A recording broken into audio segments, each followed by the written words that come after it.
I'm just looking for the real me. I'm just, you know. And most of the time, they are maybe honest in their desires for something different than what they've got, but sadly, vast majority of the time, they look completely past the very reason why they do exist. They're never going to be fulfilled. They're never going to feel like they fit in because they're cutting themselves off from the only means available whereby a person can find meaning and hope and comfort in their life. And so they'll always be dabbling in things that don't have anything to do with their spiritual well-being. They'll be looking for love in all the wrong places. They'll be looking for fulfillment in all the wrong places. And there's tons of substitutes that are out there where a person can think they're really finding themselves now because they're going to a special type of therapist or something. Yeah.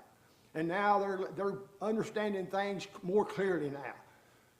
Well, the person that I used the example on Sunday, I just heard this I think it was last week, where this old fella that used to be the star, he may still be the star on,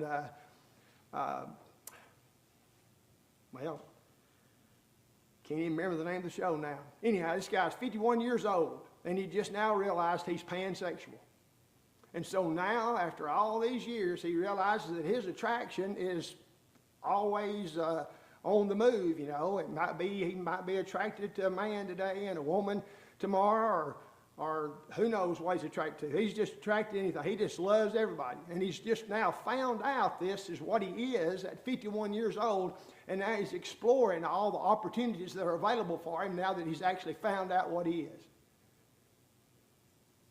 Which what he's found out that he's claiming to be is something that don't even exist. It's not reality. It's a messed up head, is what it is. Because you cannot choose and say that, well, in reality, under closer inspection and by talking to people that are more in the know than I am on this, I've realized that I'm not a heterosexual, I'm not a homo, I'm a pansexual.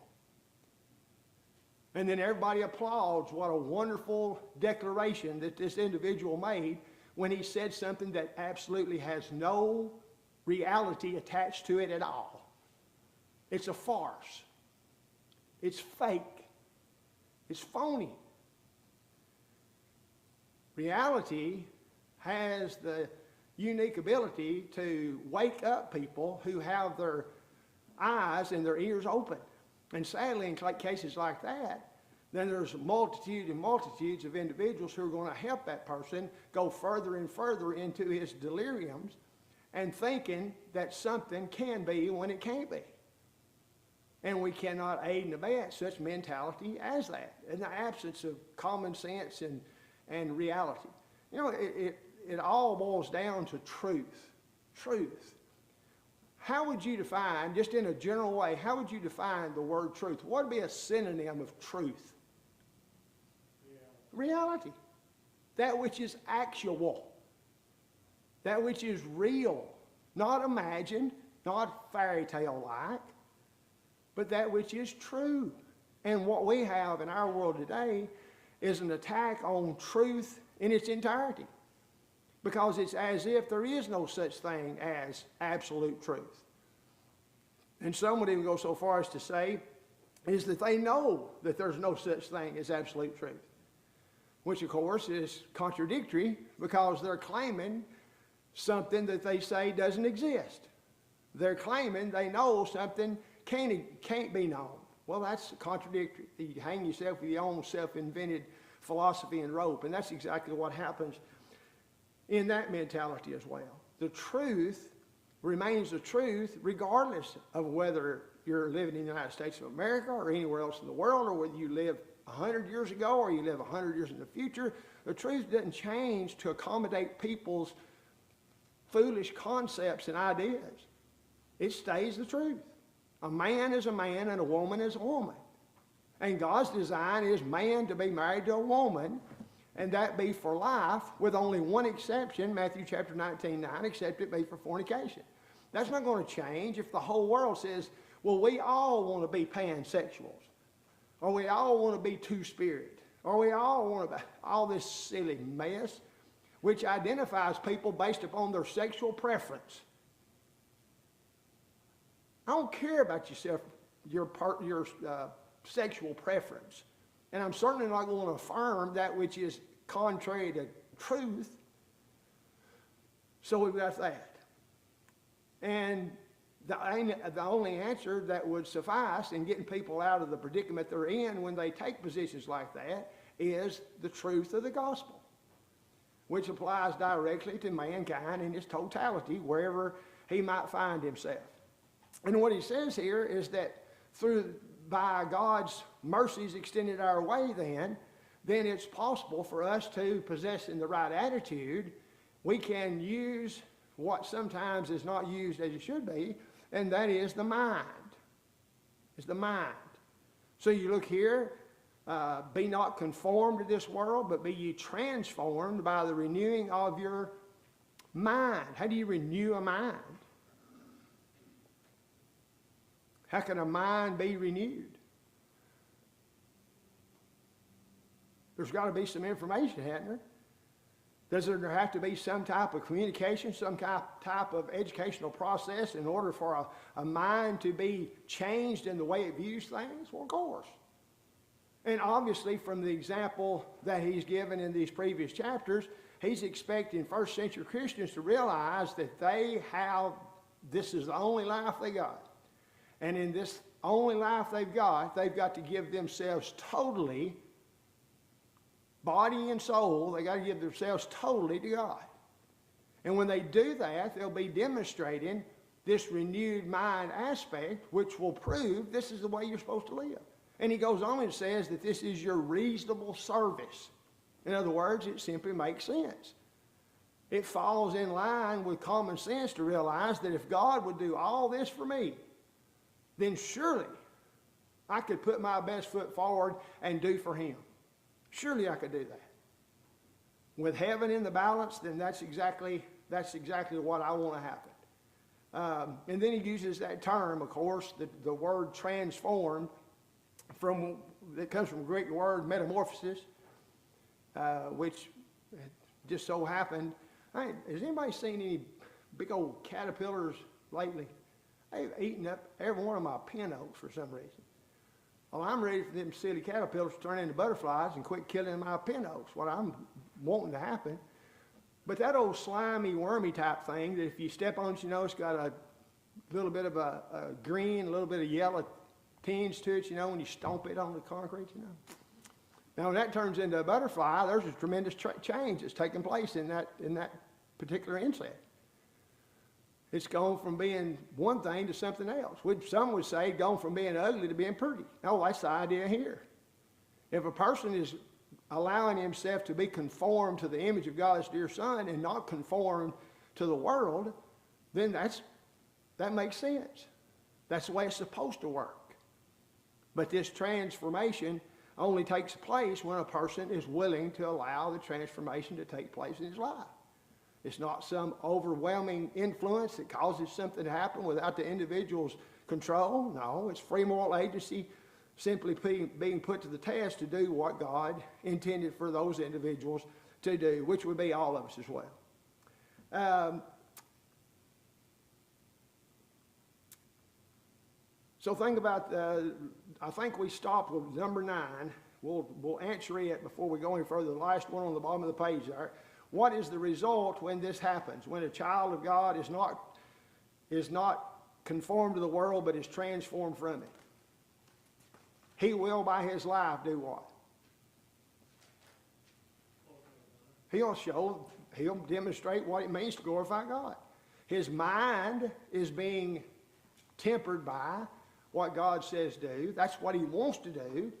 That's what he's determined to do. But it all comes from his own will and being willing to do what God intends for him to be done by and through him. And that will always be the best possible thing, And so much of this just goes back directly to the individual's desire. Individuals want to. It sort of reminds me of Colossians chapter 3, if you be risen with Christ, seek those things which are above, you know.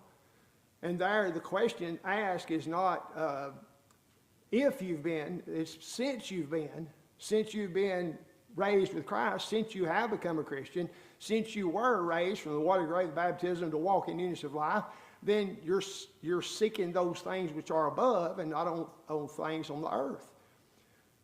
Your motivation is for spiritual things and not for just material things. And any question, anything else on that?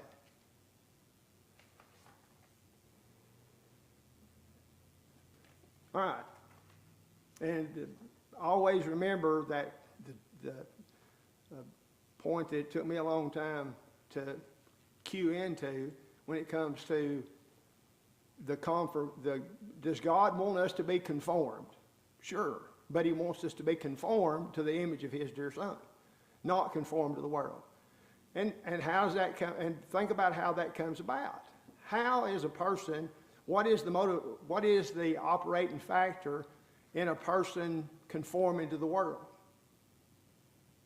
How does that happen? Where does it start? Well, it has to start in the mind. If a person is conforming to the world, somebody might say, well, they're doing it and they don't realize they're doing it. Well, they're still doing it, you know. If people are making decisions based upon what the world says to do, then that's the very definition of being conformed to the world. If the movies you just have to see are the movies that the world says you have to see, then you're being conformed by the world. Now, I don't even say anything about whether it's a right and proper movie to watch or not. It's just saying you're allowing the world to dictate to you what movies you're going to go see. Dictate to you what clothes you're going to wear. Dictate to you the language you're going to use. And when you have that choice as to whether to talk like and act like and be of the world, then that's the definition of worldliness. And that's the definition of being conformed to the world. You don't let the world pour you into its mold. You don't let the world decide for you what's right and wrong. Because if you're like letting the world decide anything for you, it's going to be the big exception if it's right. It's going to be wrong every time. Because the world's doing the defining and the world's doing the deciding. And the last time the Bible had anything to say about the world, he says the God of this world blinds the minds of those lest they would see, believe, and obey the truth. So we don't want the world to have that type of influence on us. And so when it comes down to just practically day by day living a Christian life, then it's pretty obvious sometimes by the attitude and actions of individuals as to who's influencing them the most. Is it the Lord? Is it God's Word? Or is it the world? Can you make a pretty good determination based upon what you can see and what you can hear? Sure you can. Sure you can. Because the evidence is there for that to be the case. Freddie? Yes, sir. The tenses here are interesting. Yes. Here, because when he says present your bodies, that's that aorist tense that means once for all time. Exactly. In other words, make that decision, lay it all on the line. It's not a decision you make every day. No. It's a decision you make when you become a Christian. Exactly. And it's made. Then it's interesting the tenses for conformed and transformed are in the present. In the present. So it's a continual thing. So make the decision to cut off. In other words, you're going to make that one-time sacrifice. I'm laying it all on the line. And then he says, and stop being conformed to the world and keep on being transformed by the renewing of your mind. In other words, you made the decision. Now everything moves upward and onward from there, and you never look back. And the conformity stops. Has to stop. And the transformation continues all of your life as you grow. And that's a part really of growing. Oh, absolutely. That's maturing spiritually. That growth that comes. Of course, I mean, again, from a reasonable standpoint, would you not naturally expect that the longer a person has been at it, the more likely they are to be conforming to the example of Christ than when they first started. Well, of course. You know, I mean, that just makes sense.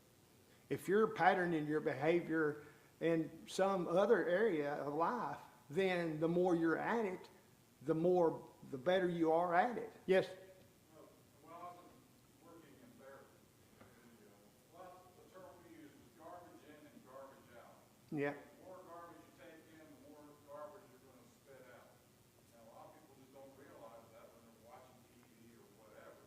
that's right. And they're being programmed to do this kind of stuff. Inadvertently oftentimes, not realizing it's taking place. And the thing is, if you hear, and I mean, Goebbels understood this as the chief spreader of lies of Nazism, you know, if you say a lie enough, then there's going to be plenty of people that hear nothing but the lie and they're going to believe it because they've heard it more than they've heard the truth. But it doesn't turn it into the truth just because, well, that's what I've always heard. You know?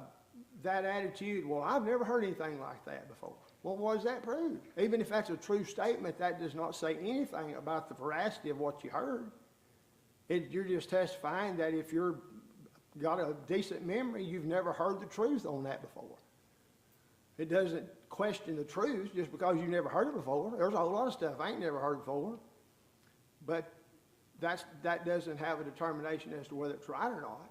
It's true whether anybody accepts it or not. And thus all the warnings relative. And you know, I've been, my whole life I've heard and I think Jim had the best take on it. He came out to camp here a few weeks back. He's talking about worldliness and materialism and tell some of that stuff that you said in that presentation, Jim. How you define world? Yeah, and like what worldliness and materialism are so closely connected, but the attitude you said. Right. Yeah. It's the attitude toward it. And even as the late Rex Turner Sr. pointed out, you know, you cannot serve God and mammon. Mammon is materialism, but it doesn't always take the form of attraction to the world. Yeah. It can also be anxiety about the world. Exactly. In other words, what Jesus said, do not worry about your life, what you live, what you drink, what you wear. That's worldliness. Sure. When you're guilty of doing that, it's really a form of worldliness. Is that what you were Yes, saying? exactly. In other words, it doesn't have to be sexual pleasure or, you know, a hedonistic activity Yeah. to be worldly. Yeah. It can actually be worry. It could be worry over worldly stuff. Worry is worldliness. Yeah. When you and of course, you know, just being perfectly honest, there's plenty of stuff that could cause anxiety to a person who presently is concerned with the truth about anything, just about in this country. It's not the easiest thing. to No, it's not. I mean, it's easier said than done. Absolutely. But you have to try to make the distinction between concern, even deep concern, and anxiety, because the two are different. Absolutely. And the point between, of course, Philippians chapter 4 there, be anxious or worry, don't worry for anything. The point at which proper concern ends and sinful anxiety begins, there's a point there. I know there is. And, you know, I think if we're honest with ourselves, we could see where we've crossed over it too, you know. And it's easy to do. There's plenty of things to be anxious about. There's plenty of things to be concerned about. And you start figuring in all the justifications for that concern because you want the best for your kids and your grandkids. You want the best for the future. You want the best for this, that, or the other. And you've got a pretty good view of what the best is, and it's the truth, and the truth about everything. And then it seems as though there's only a small minority that's even concerned about it. Then that is certainly telling, and at the same time, it's maddening and could drive you crazy if you allowed it to. But you can't, because ultimately, my responsibility is to glorify God. Now, I can do that in a bunch of different ways, but I can't do that if I'm so worried about the political status that I can't even live with a good night's sleep. Can't do it. You know, Freddie,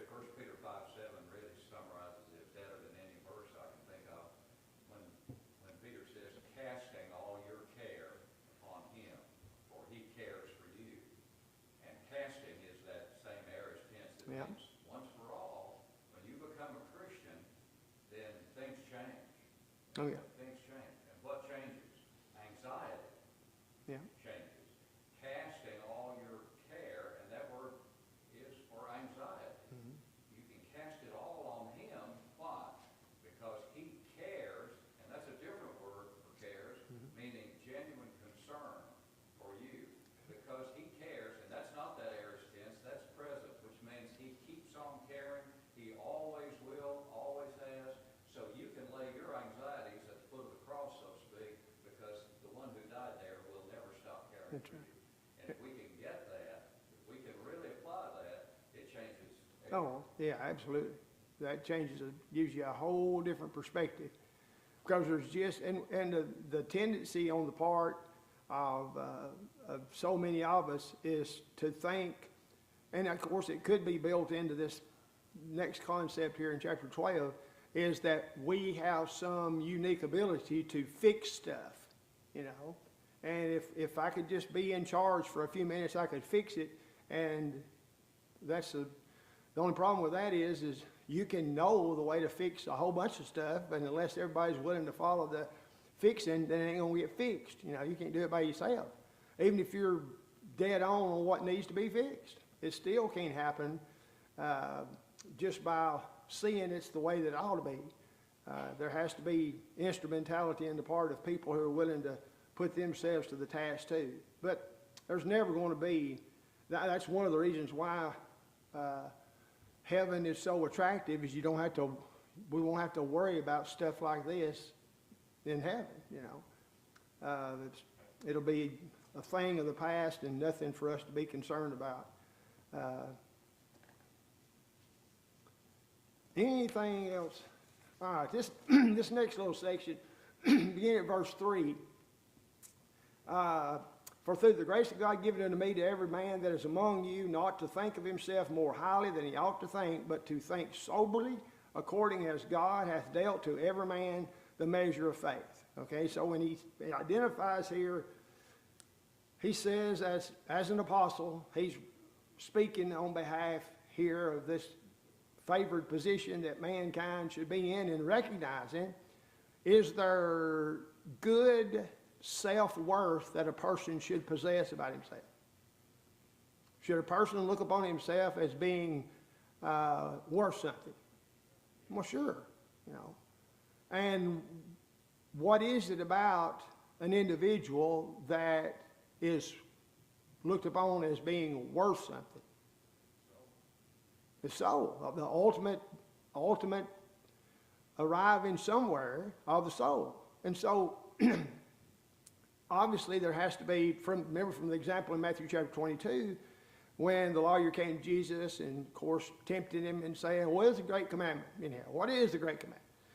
And, of course, as Jesus responded, it was to love God supremely with everything within you and to love your neighbor as yourself. Well, built into loving your neighbor as yourself is loving yourself. How can you properly love somebody else if you don't love yourself? Is the type of love that you have for yourself, is that the same type of love you should have for your neighbor? Well, that's what he says. Well, that obviously means that I have to recognize my own worth. You know, I'm not worth God sending his son to die for me, but he did nonetheless, you know. And so my view of my neighbor is going to be tempered by how I view myself. And the little boy said, I may not be much of anything, but God didn't make no junk, and so I'm something. You know, I'm somebody. And that's true. And we have to view ourselves that way. But the problem here, of course, is that there's a tendency on the part of individuals to overestimate their value or to consider themselves above and beyond what they really are. You know, it's overestimating the value that they possess. And, of course, there's been many comparisons made. You know, if you think that you are irreplaceable, then fill up a bucket with water and then put your hand in and then pull it out and see how much difference there was. Well, it wasn't hardly anything. So the world's going to continue to exist even if I'm not here. Well, that's true. That's absolutely true. But does that alleviate my responsibility because I'm a limited amount of time I'm going to be here? No, I still have obligations and responsibilities, even though my time here is limited. I think that, there's all kinds of ways to look at that. Another way is, yeah, we can't be arrogant, we can't be self-centered, we don't think of ourselves more highly than we ought. But the other thing, everything we do and everybody we come in contact with, we affect. Yes. Exactly. And of course, the people, I think who he had primarily in mind here were those Jews who said, hey, we are the descendants of Abraham. We were best friends with Moses. We received the oracles of God, the dispensation of angels. We are the very best of the world. Well, no, you're not. It never was about you, Jews. It was always about God. In spite of the Jews, he chose that nation of people anyhow. So that over view of themselves, we be children of Abraham and never been in bondage to any man, John chapter 8. Well, they were in bondage right then. They had this inflated view of themselves. Did they have a right to view themselves as being on the same basis as a Gentile, as a sinner in need of a Savior in the gospel? Sure, but that's not the way they viewed themselves, see? And of course, the Judaizers of the first century were notorious for this elevated view of Judaism, as if you've got to be a physical, if you're a Gentile, before you can be a Christian, you've got to be a physical Jew. Imagine that. How could that ever fit? Well, it's because the Jews overestimated their value. They thought of themselves more highly than they ought to think. Were they any better than the Gentiles? Of course not. Of course not. They were all, just as chapter 3 says, they were all in a position of needing the gospel, and the gospel will save Jew and Gentile alike. So when he goes in here and he starts talking about the different ways in which that has been demonstrated, notice when he says, but think soberly, according as God hath dealt to every man the measure of faith, he's talking to, keep in mind again, who is he talking to? Well, he's talking to Christians. And the measure of faith here, obviously, is in the midst of a context in which we're going to be developing the various miraculous gifts of the Spirit. And so, we had that available in the first century. There's many ways in which this parallels Ephesians chapter 4, it seems like to me, because of the way it's dealing with different individuals and different abilities that different individuals have. Everybody doesn't have the same ability. And just like in 1 Corinthians chapter 2, as you'll see, or in 1 Corinthians chapter 12, here he's talking about the body. And he's using the analogy of the body. Is any part of the physical body really, in essence, more valuable than any other part of the physical body? Says, well, you can't live without a brain. Well, you can't live without a heart. Can't live without a foot. Well, you can live without a foot. So, if you were to take, I know Jim Laws was a teacher at Tennessee Bible College, and he wrote his doctoral dissertation on the soul. And one of the things he did, he says, if you take a man, how do you define a man? And you let somebody define a man how they want to. They say, okay, you take that man you just defined, and you might say a bipedal male, all these different words used. So wait a minute, let's make sure that don't work anymore. Let's take his pedals off. Let's take his legs off. Is he still a man? If he's got both his legs, what if he's got both his arms cut off? What if he's been blown up in Afghanistan? He didn't have arms. Is he still a man? Well, sure he is.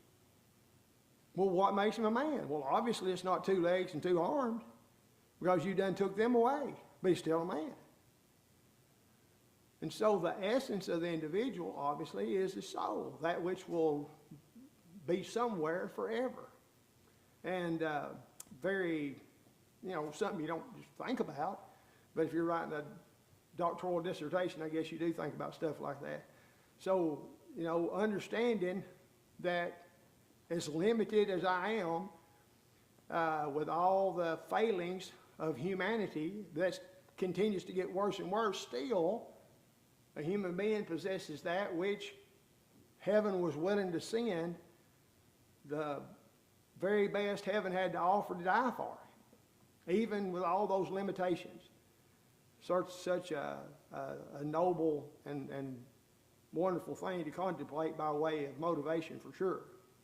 So to think soberly is simply to think, and not just in a non-drunken way, but it means with your feet on the ground, thinking rationally and reasonably. And God has, just as we mentioned, and as we're going to be developing from Ephesians chapter 4, everybody has something they are good at and can bring glory to God through what they're doing. Everybody. There's nobody without these abilities, nobody without these gifts, nobody without these talents. No one has supernatural abilities, not even Superman, you know, but we do all have abilities. And he's going to be given a list here of some of those things that would fit into the category of lists that God, or things that God has blessed individuals to be able to do. And he mentions that when he introduces that in verse 4, as far as there are many members in one body, all members don't have the same office. And that, of course, parallels 1 Corinthians chapter 12 as well. There's one body, but there's a bunch of different members.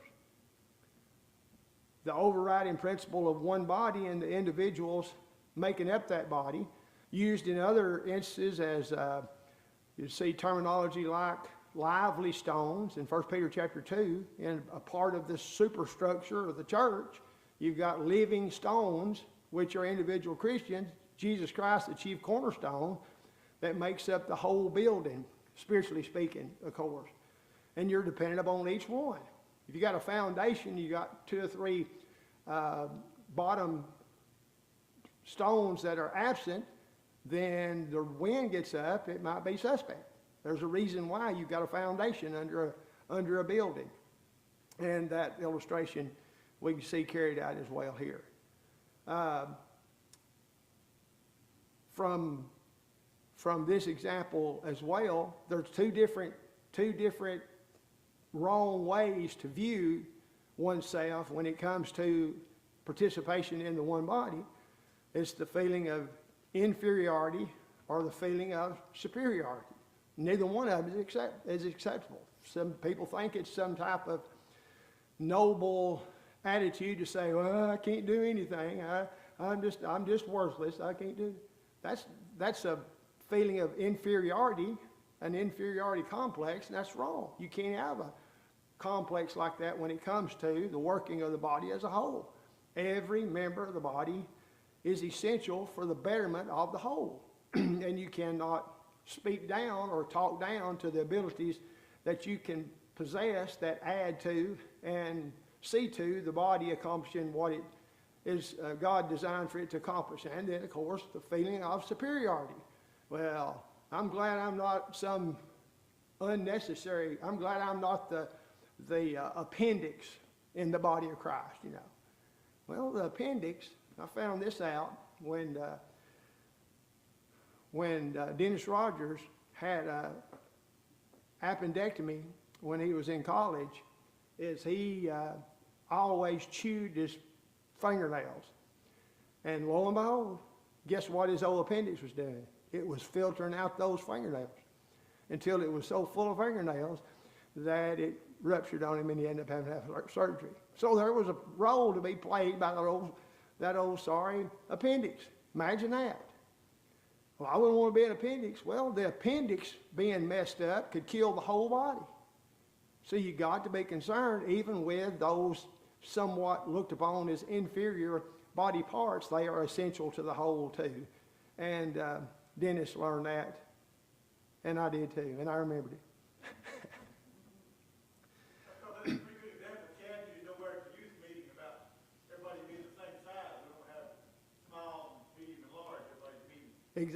Exactly. There's no such thing as sizes when it comes to our spiritual development. There's no It's, I heard it said here too, well, Howie actually said it the other night, was talking about, in comparison to when we was playing football, we didn't have no superstars. We didn't have we didn't have players that, you know, could walk right on and play college ball anywhere. We had a team, though. We had a team, and that's the concept of the church too. The church is it's a group. There's no big guys and little guys, but we're a team, and everybody does their job. Everybody doesn't do the same job, but everybody's supposed to do their job, and when everybody does their job, guess what? Collectively, the job gets done. And that's the direct result of individuals taking seriously their role in the betterment of the whole. If y'all, can y'all tell that my head is still all stopped up? I'm sorry. It feels weird. I'm still not completely over getting put to sleep on Monday. That's how old I am. I'm going to fall apart here. So notice here at verse 6, as he begins to delineate some of these gifts, some of these special blessings and benefits, he mentions one that obviously fits in the category of the supernatural. I can't say, okay, I'm going to be a prophet. No, you don't get to choose to be a prophet. Were there prophets in the first century? Absolutely. And what was a prophet? One that spoke in behalf of God. One who was inspired to speak an inspired message. Now, when they were speaking and writing under the guidance of the Holy Spirit, then it was protected to be nothing but the truth. And we're thankful for that, because if they'd been left up to their own devices, there's no telling what we'd end up with. But we have it guaranteed that what was recorded was what God intended to have recorded through these individuals. So we have prophecy. If a person is given that ability in the first century, then he needs to be the very best prophet there ever was. And he needs to take hold of that blessing that he's been given to do the very best he possibly can in regards to that. And that goes with all other phases as well. But I'm sorry, we're out of time. And we'll have to pick up somewhere in here.